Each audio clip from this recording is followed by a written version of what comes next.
El poder de la noticia.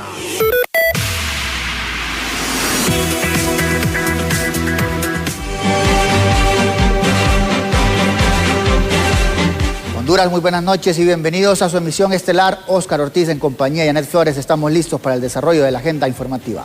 Así es, Óscar, buenas noches. Nosotros ya estamos listos, así que usted acompáñenos en esta hora de información.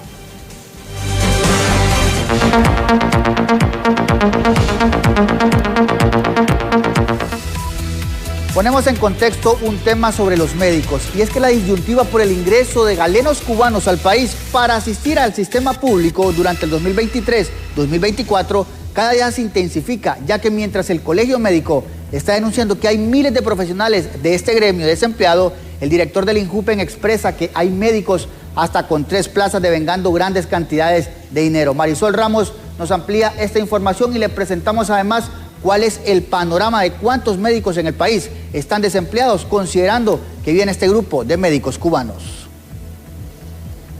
El anuncio de la llegada de los más de 80 médicos cubanos al país está creando un sinnúmero de conflictos y opiniones entre el Colegio Médico de Honduras y el Instituto de Jubilaciones y Pensiones de los Empleados Públicos y Funcionarios del Poder Ejecutivo, ya que según el Colegio Médico, actualmente el país registra 11,000 profesionales de la salud desempleados de todas las especialidades, incluidas la geriatría. Sí, yo le reitero nuevamente, en Honduras tenemos compañeros que se han formado en esa especialidad para atender a nuestros pacientes de la tercera edad y estudiaron en Cuba y están desempleados. Ahora resulta que vamos a traer especialistas para atender pacientes de la tercera edad, pero que están desempleados en Honduras y estudiaron en Cuba. Nosotros, desafortunadamente, no podemos ser candil de la calle y oscuridad de la casa. Por su parte, el presidente del INJUPEN, Amable de Jesús Hernández, ha dado a conocer que él tiene pruebas de que los médicos del país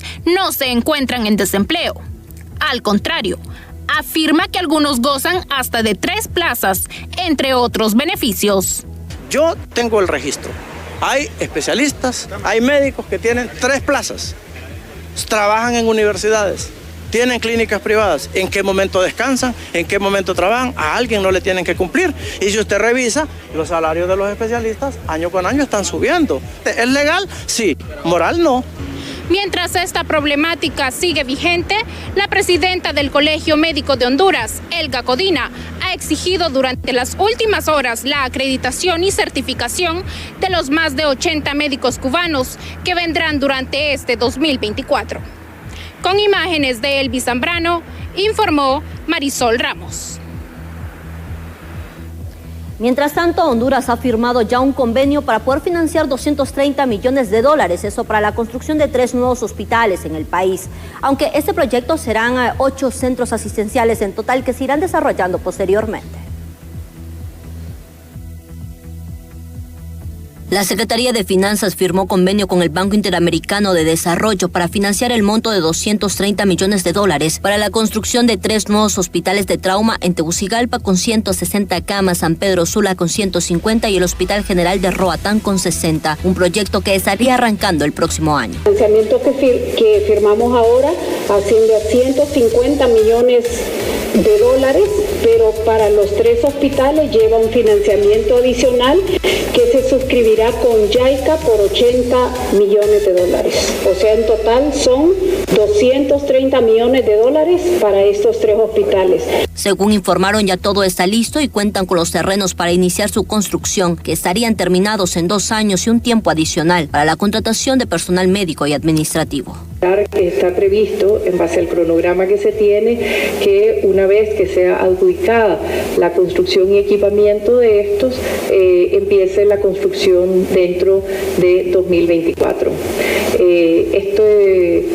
Este proyecto viene a complementar, como usted sabe, ministra y medios, la acompañamiento que el Banco Interamericano de Desarrollo ya viene dando al sector de salud, con precisamente la ampliación de la cobertura y calidad de los servicios materno-neonatales. Así que el programa total incluye 8 hospitales, adicionales a los de Tegucigalpa, San Pedro Sula y Roatán. Habrán en Tocoa, Choluteca, Salamá y en Ocotepeque. Con las imágenes de Marvin Andino les informó Janet Flores. Siempre en estos temas de salud hay cifras alarmantes. Esto de casos por dengue en la zona norte del país, al menos 87 contagios se están reportando semanalmente. Epidemiólogos indican que el mosquito se adapta al cambio climático, por lo que su picadura es de alto peligro. Bueno, en general los niños son los que están viendo más afectados, ¿verdad?, ser infectados, y también que han tenido enfermedad, ya sea con signos de alarma o enfermedad grave por dengue, y en esos niños, los niños de preescolar y escolar, que están más expuestos, ¿verdad?, a estar en el patio, a jugar en áreas verdes o al aire libre, son los que se miran más afectados por la enfermedad. Entonces en las casas, ¿verdad?, mantener los botes cerrados, que no haya agua ya sea limpia o sucia en las pilas, ¿verdad?, que se pueda fumigar si tienen acceso a la fumigación, inclusive el uso de repelentes para sus niños cuando salen afuera, el uso de ropa adecuada, ¿verdad?, para prevenir la picadura del mosquito. Mientras tanto, representantes de la Coordinadora de Instituciones y también de asociaciones de rehabilitación de Honduras señalan que debido a que se les debe el 60% del presupuesto y están en una situación de vulnerabilidad. La Coordinadora de Instituciones y Asociaciones de Rehabilitación en Honduras se pronuncia ante la falta de pago de más del 60% del presupuesto. Haciendo un manifiesto para la señora presidenta para que ella pueda intervenir ante las autoridades que corresponda para que estas transferencias que se adeudan a las organizaciones que atendemos, las personas con discapacidad y sus familias, pueda ser efectivo lo más pronto posible, ya que estamos por finalizar el año, me equivoco, en 15 millones, y de eso, como le decía, a las 37 organizaciones nuestras se les adeuda el 60% y el 100% en algunos casos. Por tanto, las personas con discapacidad se pronuncian. Desde abril comenzamos con este proceso y hasta la fecha nada. Y realmente se viene siendo necesario. ¿Por qué razón? Porque nuestro objetivo viene siendo de darle una vida digna a todas las personas con discapacidad. Así que yo no miro como voluntad política, yo siento que es una obligación del gobierno. Para representantes de la CIAR, las transferencias atrasadas impiden desarrollar las acciones que garantizan el acceso a los derechos de las personas con discapacidad. Esto ha afectado a que la planificación de sus actividades en cuanto a salud, educación, empoderamiento, empleo, ¿verdad? Y recreación les ha impedido en algunos casos poder desarrollar sus actividades. Entonces hacemos su compromiso más que político de ver con humanización a los sectores más vulnerables. Por tanto, aseguran que la falta de ingresos monetarios pone en riesgo la rehabilitación de las personas con discapacidad. Informó para ustedes Daniela Mejía. En temas judiciales, ¿qué ha pasado con la fiscal Francia Sofía Medina? Ya se presentó acusación formal contra ella. Cintia López, desde la zona norte del país, con la información. Buenas noches. Gracias, compañeros en estudio, televidentes de Impacto BTV Estelar. Me acompaña precisamente en este momento el licenciado Rui Barahona, portavoz del Poder Judicial aquí en San Pedro Sula, porque hasta el momento no se ha presentado requerimiento fiscal en contra de Francia Sofía Medina, acusada de haber sustraído 63 millones de lempiras del Banco Central de Honduras. Así es, recuerde que el Juzgado de Letras de lo Penal con competencia nacional en materia de criminalidad organizada y corrupción será el que reciba tanto a la persona imputada como el requerimiento fiscal. Pero hasta esta hora del día no se ha recibido tal documentación ni ha sido remitida la persona encausada. ¿Cuánto tiempo o cuándo vence el plazo para que se realice este procedimiento? Bueno, el ente fiscal solicitó a la Judicatura una ampliación del término de 24 horas, que es lo que establece la Constitución de la República en el artículo 71, a la vez solicitando una ampliación del término a 24 horas más, o sea, pidió el término de 48 horas y se le concedió. Entonces está a la espera de que ellos, que llevan la acción penal pública, realicen el requerimiento fiscal de acuerdo a todos los presupuestos y presenten la acción penal en las próximas horas. Si el juzgado no recibe este requerimiento en las próximas horas antes de que vence el plazo, ¿cuál va a ser el procedimiento a seguir o qué va a pasar en esa situación? Bueno, recuerde que el ente fiscal, si no presenta un requerimiento fiscal, tendría que poner con un auto de libertad a la persona que se le ha estado detenida durante ese término, porque de lo contrario entraría en una detención ilegal. En ese sentido, ellos conocen los procedimientos, a menos que no encuentren ninguna relación por los cuales se ha estado mencionando que ella salió implicada. Entonces, en sede administrativa, en sede fiscal, se emite un auto de libertad y se pone a ella con todos sus derechos en libertad. En ese sentido, pues mejor hay que esperar qué va a pasar en el transcurso del término de esa ampliación que ellos solicitaron, que vence hasta el día de mañana. Muchísimas gracias, licenciado Ruy Barahona, portavoz del Poder Judicial aquí en San Pedro Sula. Escuchaba usted, esto es lo que puede ocurrir en las próximas horas de no presentarse requerimiento fiscal contra la fiscal Franci Sofía Medina. Lo que podría pasar es que si no se presenta, pues quedará en libertad. Lo que puedo informar a esta hora, retorno con ustedes al set principal.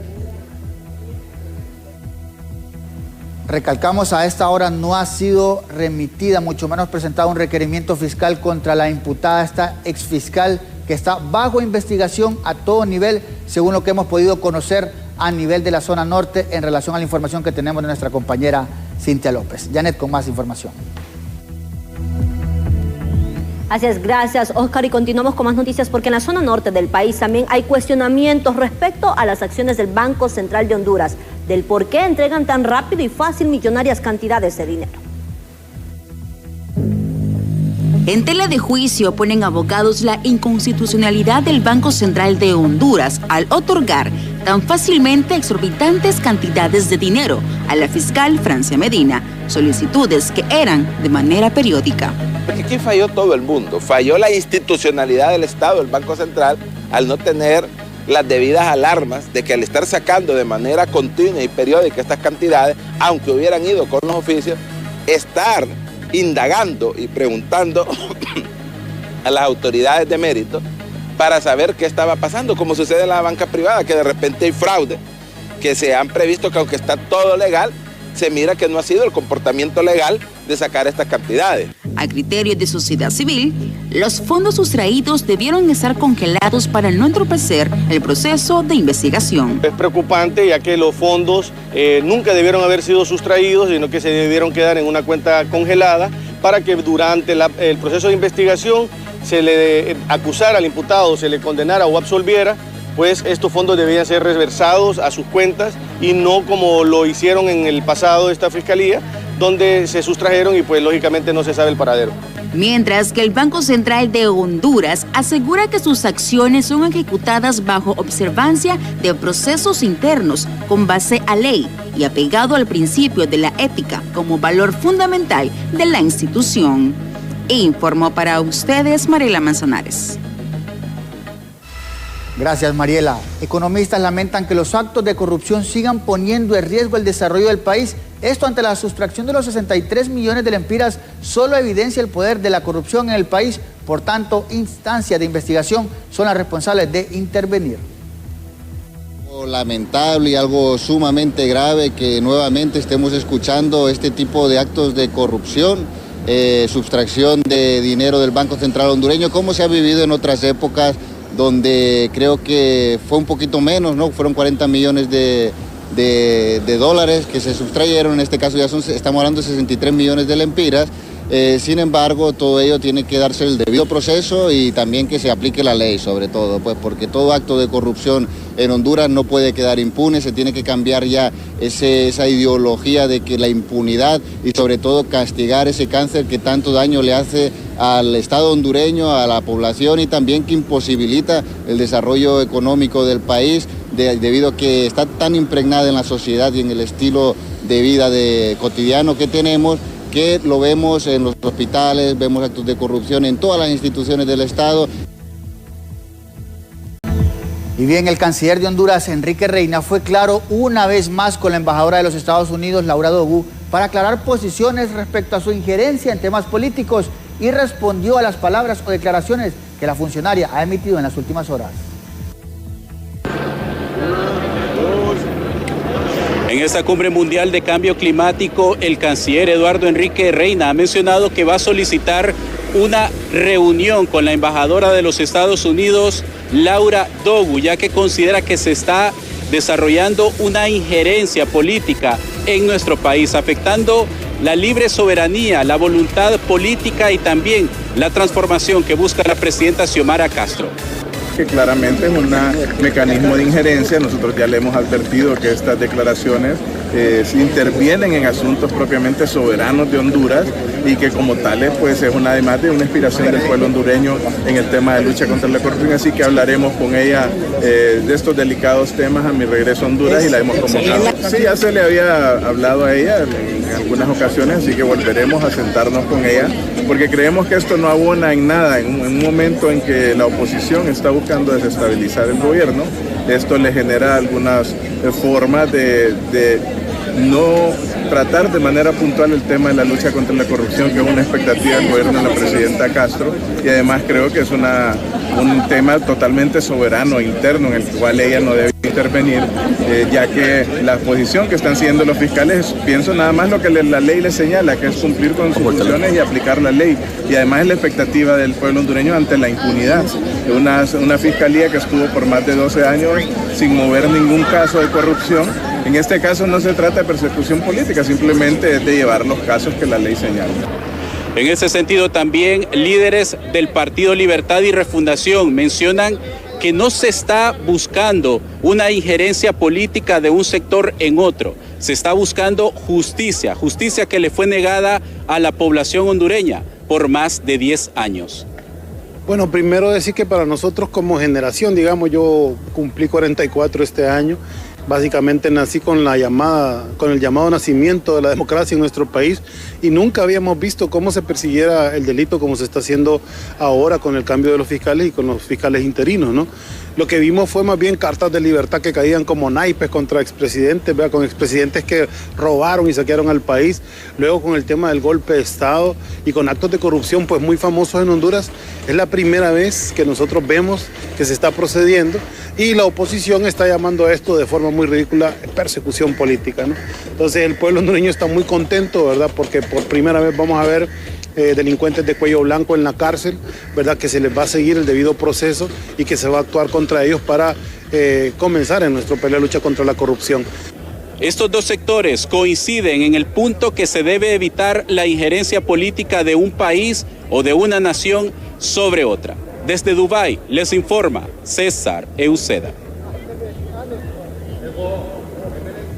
Mientras tanto, luego de 90 días sin sesiones, los diputados estarían retornando ya a sus puestos ante varias pláticas existentes entre el presidente del Legislativo y los jefes de bancadas, dejando a un lado el tema del fiscal general y adjunto. La oposición ya ha asegurado que estarían atendiendo el llamado que realice la comisión permanente para poder retornar a sesiones extraordinarias, con la única intención de no permitir que diputados suplentes usurpen sus curules. Nosotros nos vamos a presentar, sin lugar a dudas, no vamos a permitir que se usurpen nuestros curules. Sin embargo, decirle al pueblo hondureño, esta comisión es ilegal. Y nos sorprende la falta de compromiso del partido de gobierno de querer dialogar con las fuerzas de oposición. De tal manera que solo nos queda, y en cada entrevista lo van a ver, en cada participación, llamarlos a dialogar sin ninguna camisa de fuerza para que podamos avanzar en este Congreso. Ante este posicionamiento, miembros del Partido Libertad y Refundación señalan que la única intención de la oposición es crear conflicto y a su vez generar más caos, mencionando que sufren de persecución política. Lo que la oposición en el pacto del BOC habían logrado prácticamente quedaron desarticulados aquí en el Congreso de la República. Únicamente queda el PSH y el Partido Nacional. Sí, siguiendo prácticamente las instrucciones de Tomás Zambrano, y lógicamente ellos van a estar en la posición de seguir generando conflicto. Sumado a eso, ese conflicto lo van a seguir impulsando, dado que muchos de los diputados que hoy vemos del Partido Nacional próximamente van a tener requerimientos fiscales y van a alegar persecución política. Para la próxima semana se podría estar convocando a sesión extraordinaria por parte de la Comisión Permanente, por lo que se retomará la agenda legislativa de país que lleva más de 90 días sin aprobación de proyectos. Con imágenes de Jesús Sánchez, les informó José Luis Castellanos. En estos temas políticos, quien reapareció fue David Chávez. Mire lo que escribió en redes sociales. Y orando. Las batallas difíciles, Dios sabe a quién dárselas. Donde nuestras fuerzas han tratado de recaer, comienzan a llegar las fuerzas del cielo. Gracias a todos por sus oraciones y solidaridad. Saldremos bien y regresaremos con las fuerzas que solo del cielo provienen, exclama el hoy imputado por la justicia hondureña mediante un requerimiento fiscal que sin duda alguna se está esperando que las investigaciones procedan, y si la persona es completamente inocente se va a demostrar en el proceso debido. Asimismo, en los temas de política, el canciller Eduardo Enrique Reina nuevamente aclaró que él es subalterno de la presidenta Xiomara Castro de Zelaya y no depende en ninguna forma del designado presidencial Salvador Narrala. Esto surge debido a un pronunciamiento o posteo del ingeniero Narrala en la cuenta de X, donde hacían mención que estaría participando en la toma de posesión de Argentina. Reina usó su cuenta de X para responder a una publicación de Narrala, quien dejó entrever que el canciller sería su subalterno por ser designado presidencial, pero el jefe de la diplomacia hondureña obedece a su jefe Manuel Zelaya. Al respecto, el diplomático respondió que él es subalterno de la Constitución y que la presidenta Xiomara Castro de Zelaya es su superior jerárquico. Igual le contestó que él no depende ni recibe órdenes de Salvador Narrala, y más es la presidenta quien le paga el sueldo, aunque a pesar de que Narrala no ejerce funciones. Mi nombramiento a mucha honra lo firma la presidenta de la República. Soy subalterno de ella, al igual que por la Constitución de la República. Ella es su superior jerárquico, escribió Enrique Reina. No depende en ninguna forma de su persona, fue el debate que se generó hoy en redes sociales.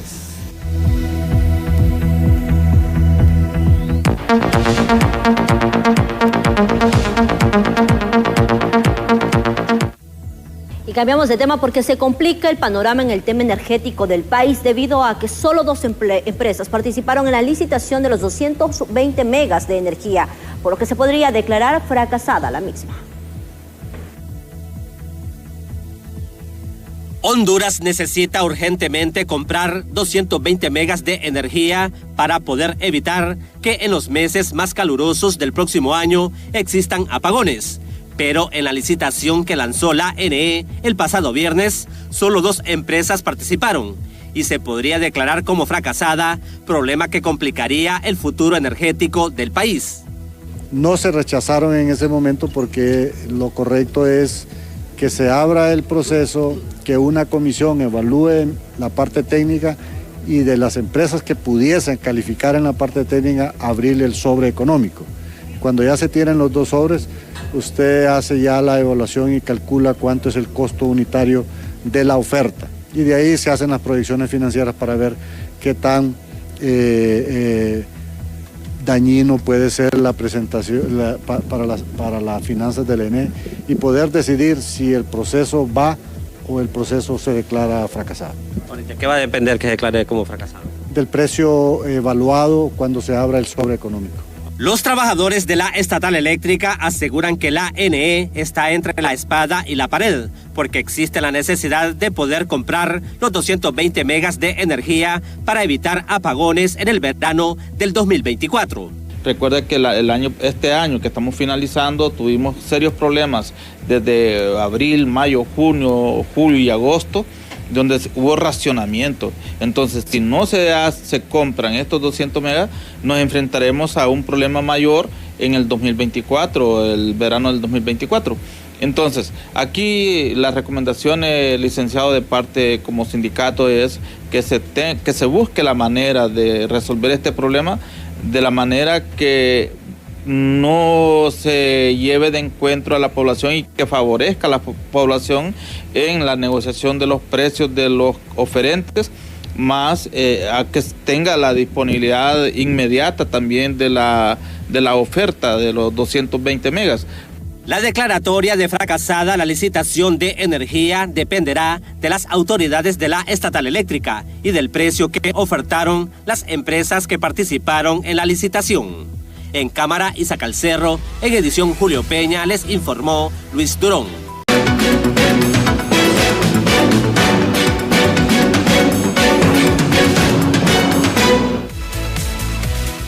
Continuamos con más noticias y luego de acreditarse y confirmarse el registro de 10 millones de toneladas de carbono por el mantenimiento de los bosques en Honduras, se logró acceder además a 250 millones de dólares para poder continuar con los programas verdes.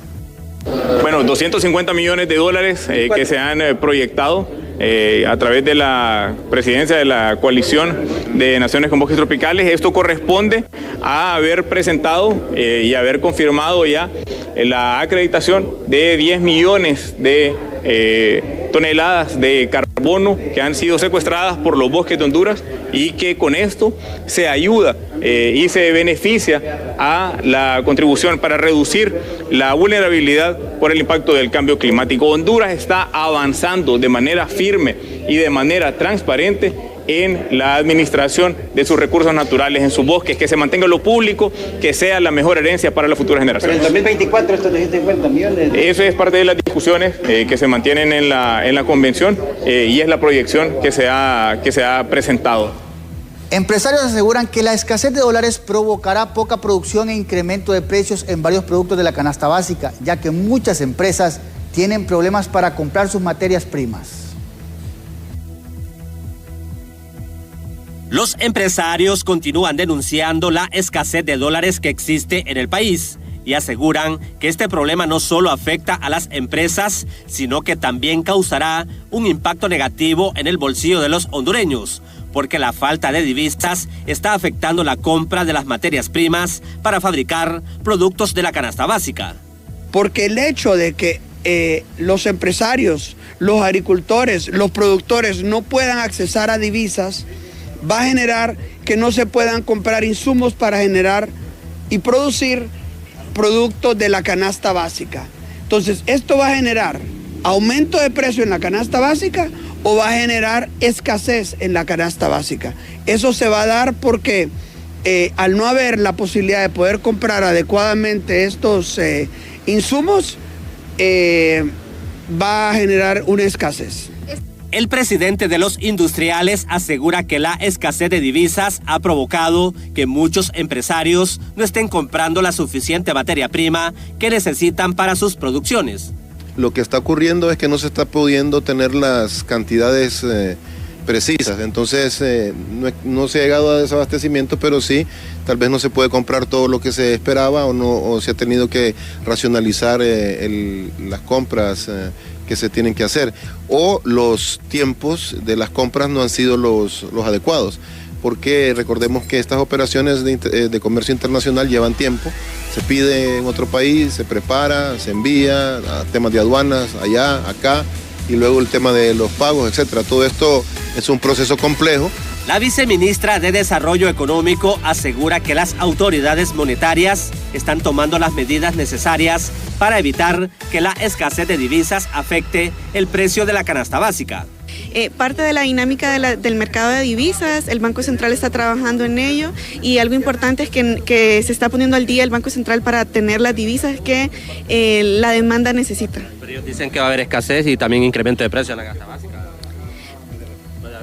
Ok, eso vinculado a algún problema de remesas y demás o alguna entrada de divisas, pero sé que el Banco Central está trabajando en esa parte. En cuanto a la dinámica de cómo planteamos, cómo está la estructura productiva del país, creo que ese es un punto de partida para sustituir las importaciones y producir lo que necesitemos acá. Los empresarios aseguran que muchas empresas tienen problemas para poder comprar los dólares que necesitan para poder pagarles a sus proveedores de materia prima y no descartan que a un corto plazo exista escasez e incremento en los precios de los productos de la canasta básica. Y por otro lado, la coordinadora residente de la ONU en Honduras, Alice Shackelford, pidió al Parlamento hondureño ampliar de nuevo una amnistía sobre el pago de una multa administrativa a los migrantes en situación de movilidad, esto para no agudizar la crisis migratoria en el país. La amnistía migratoria también que termina muy pronto, non podemos permitir naturalmente que esta non se estenda, perché esto es parte del compromiso también de un enfoque de derechos humanos, un enfoque alrededor de la dignidad de cada de esta persona que pasa por el país. Entonces, la amnistía migratoria es una de las prioridades que el Congreso tiene, por el cual el Congreso tiene que encontrar acuerdo en manera de manejar una agenda común alrededor de la diversidad política y de la politización que hay en el país. Volvemos al Valle de Sula, ya que en Puerto Cortés capturan a 3 personas. Cintia, ¿cuáles han sido las causas? Buenas noches nuevamente.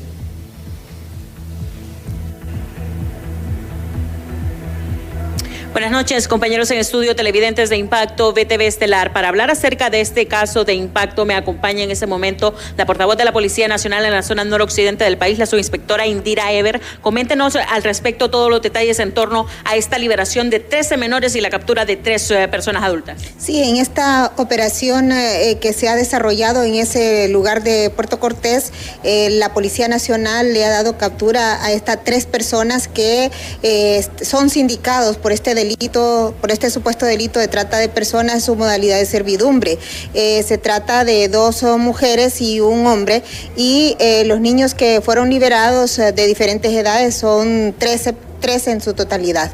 ¿De qué edades eran estos niños y en dónde estaban trabajando? De diferentes edades. Hay desde 7 años hasta 16 años, que es uno de los que nosotros tenemos conocimiento en este momento, y fue desarrollada esta operación en el marco obviamente, de las acciones policiales que realiza la policía.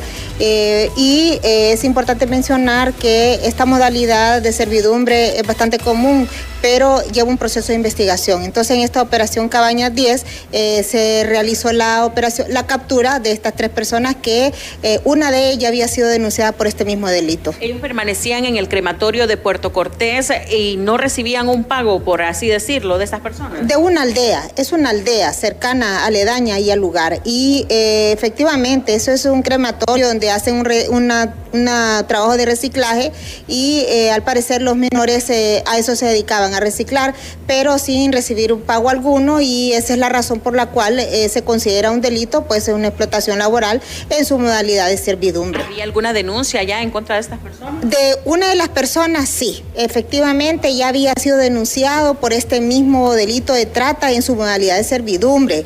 Es decir, que ya algunos vecinos habían observado esta situación y se hizo la investigación pertinente, y hoy que se desarrolla esta operación Cabañas 10, entonces se realiza la captura de estas 3 personas que ya fueron puestas ante la Fiscalía. Bien, muchísimas gracias a la subinspectora Indira Ever en relación a este importante caso donde 13 menores han sido rescatados de esta víctimas de este crimen que estaban cometiendo en el crematorio de Puerto Cortés. Lo que puedo informar desde San Pedro Sula, retorno con ustedes al set principal. Gracias, Cintia, por esta información hacia la zona norte del país. Ahora, en otros temas, según las autoridades de la Asociación para una Sociedad Más Justa, de 10 niños que comienzan sus estudios primarios, solamente 2 de ellos tienen acceso a la educación superior. Una situación que preocupa porque, siendo la Universidad Nacional Autónoma de Honduras una institución pública, solamente cuenta con un 20% de cobertura en el país, tras contar con más de 130,000 jóvenes que se quedan sin este nivel educativo cada año. Vamos a hacer un panorama de esta manera. En ASJ siempre estamos haciendo análisis de datos, y es que de 10 niños que ingresan a primer grado, solo 3 se gradúan de educación media y solo 2 entran a la universidad.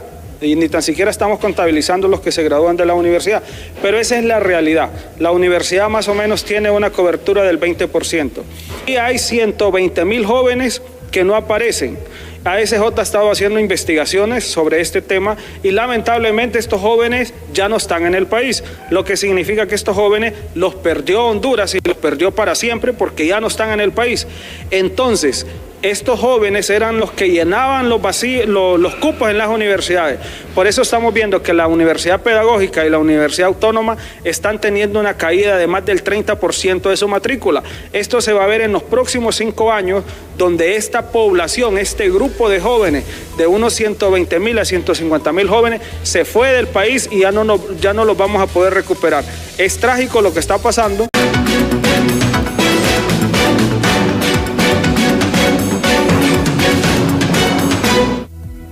Continuamos y a continuación les presentamos un resumen de los hechos policiales.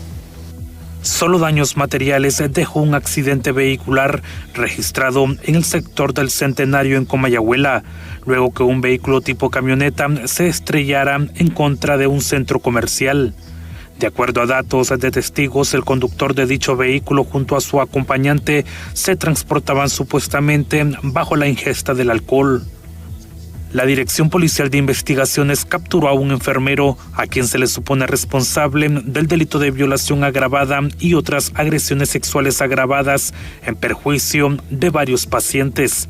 Según investigaciones realizadas por agentes asignados al caso, los afectados se encontraban internos en un hospital psiquiátrico de la capital. Podemos mencionar que esta persona, aprovechándose o haciendo uso de su condición de enfermero, es que cometía el delito de violación y agresiones sexuales en contra de personas que se encontraban internadas recibiendo atención psicológica o psiquiátrica en el centro donde éste laboraba. Sin embargo, gracias a la oportuna denuncia se hicieron todas esas diligencias investigativas que nos permitieron presentar todas estas ante un juez, el cual las valoró y consideró que tenían los suficientes argumentos como para emitir la orden de captura que ha sido ya ejecutada el día de hoy. La persona detenida será puesta a la orden de los juzgados competentes. Por el delito de asesinato y homicidio, agentes policiales procedieron en las últimas horas a la detención de un presunto miembro de la MS-13 identificado con el alias del Chimba y con el rango de gatillero. La operación se llevó a cabo en la colonia Los Laureles de Comayagüela. Cabe señalar que el imputado ya contaba desde el pasado 2019 con 2 órdenes de captura por los delitos antes mencionados. Con imágenes de Luis Sosa, les informó Walter Pérez. Mientras tanto, una investigación transparente y pronta es lo que exigieron diversos sectores de la sociedad ante las declaraciones de la viceministra de Seguridad, Yulisa Villanueva, al asegurar que el armamento usado para asesinar a 46 reclusas en la cárcel de mujeres es de la Policía Nacional. Espeluznante las declaraciones de la viceministra de Seguridad, Yulisa Villanueva, al responsabilizar directamente a la Policía Nacional de la matanza ocurrida en junio del presente año en la cárcel de mujeres, en donde fueron ejecutadas 46 reclusas. De acuerdo a la funcionaria, el armamento utilizado en esta escena de terror salió de la industria de la institución policial a la cual ella pertenece. Analistas exhortaron al Ministerio Público a investigar de inmediato dicho caso. Habría que hacer una investigación profunda desde cuando tiene conocimiento, desde cuando ella se dio cuenta de todos estos sucesos, para que el Ministerio Público pueda proceder en contra de todas aquellas personas que pudieron haber estado involucradas en el trasiego de armas para que se dieran dichos asesinatos. Y por otro lado, si fuese el caso que la señora viceministra tenía conocimiento de todas estas situaciones, pues ver qué fue lo que pasó, que no tomó también acción ella sobre toda esta tónica.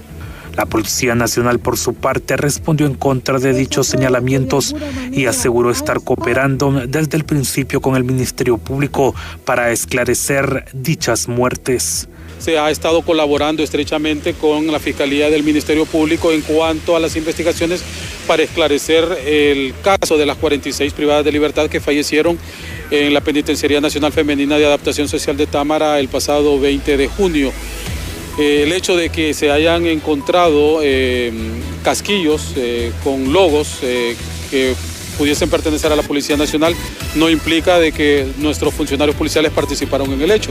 Organismos defensores de los derechos de las mujeres exigieron justicia para estas 46 personas que fueron brutalmente asesinadas. Creo que es sumamente necesario que no solo discutan esta cuestión a nivel de los medios de comunicación, sino que efectivamente realicen esa investigación y creo que también esto debería de apuntar, por un lado, a una depuración, a un análisis profundo realmente de qué está ocurriendo en la institucionalidad.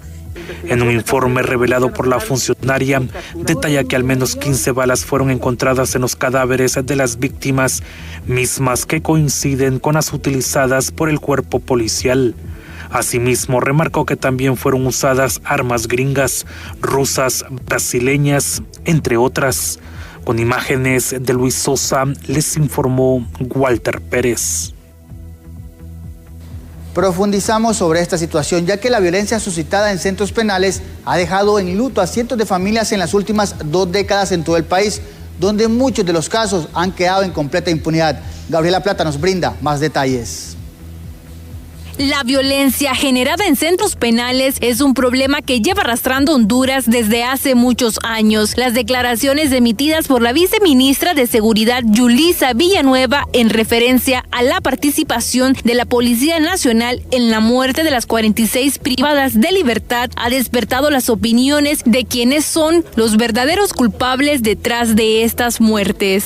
La responsabilidad es del Estado de Honduras. Si ella, como presidenta de esa comisión interventora, ella tiene su responsabilidad también, porque nuestra organización en más de una vez le hicimos llegar a ella información de que tuviéramos mucho cuidado con la cárcel de mujeres y de dejar de estar poniendo de dedo, ¿verdad?, a personas a que se hagan cargo de un sistema penitenciario, que esto no es juego, son vidas de seres humanos, ¿verdad? No son objetos los que estamos rehabilitando, ¿verdad?, y estamos reinsertando. Personas de la sociedad civil exhortan a las instancias gubernamentales a actuar y fortalecer los mecanismos implementados en cada institución en beneficio de la sociedad. Es el proceso que estas instituciones están dando con calidad para evitar que hayan procesos que no sean transparentes. Entonces, el llamado siempre a la unidad. En las últimas 2 décadas se ha registrado la muerte violenta de 1.050 privados de libertad, según el Comisionado Nacional de los Derechos Humanos. La violencia ejercida en los centros penales desencadena luto y dolor en la población. La única forma de combatirla es mediante la concientización y eficiencia por parte de las autoridades de seguridad. En cámaras de Elvis Zambrano, informó Gabriela Plata. Mientras tanto, los miembros de la Asociación para una Sociedad Más Justa recomiendan a la presidenta Xiomara Castro tomar el orden del país ante la crisis institucional que cada vez pone más en riesgo el Estado de Derecho. Se debe ordenar la casa, han manifestado miembros de la Asociación para una Sociedad Más Justa, luego de la crisis institucional que vive el país, por lo que sugieren es necesario la intervención de la presidenta Xiomara Castro para que se generen resultados más eficaces. Vamos a tener éxito con todos estos planes operativos o estrategias que quiere implementar la Secretaría de Seguridad. Se internamente están teniendo estos conflictos, ¿verdad? Esta conflictividad no le suma a la percepción o a la recuperación de la confianza de la ciudadanía. Por lo tanto, consideramos que es necesario poner orden en la casa. Creo que la presidenta debe de intervenir. Lo que está pasando en el Ministerio Público también, lo de la fiscal, eso nos lleva a la reflexión si aquí también hay que intervenir en cierta medida y evaluar con qué personal es que está contando actualmente en todo el engranaje del sistema de justicia. Declaraciones de una viceministra desestimando la labor de la institución policial son fuera de lugar, asegura este experto en seguridad, quien además es del criterio que el Ministerio Público no ha jugado un papel de mayor credibilidad en los últimos años.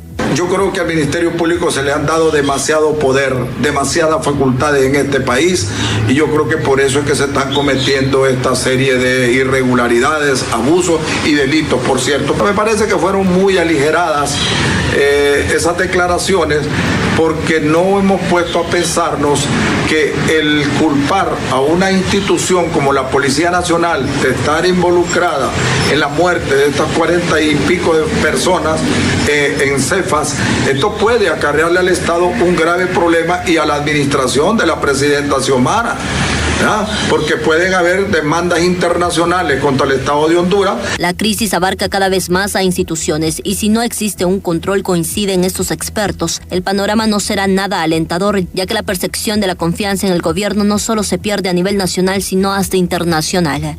Con las imágenes de Marvin Andino, les informó Janet Flores. Presentamos ahora el resumen de las noticias internacionales.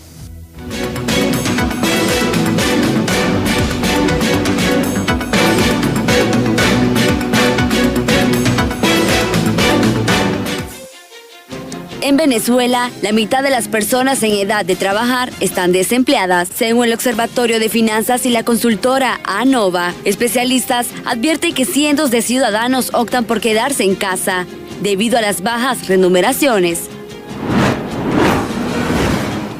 El primer avión de pasajeros propulsado por aceite de cocina y derivados de grasa animal realizó exitosamente su primer vuelo de Londres a Nueva York. Los expertos en temas ecológicos elogian el vuelo como un gran avance en las tecnologías verdes.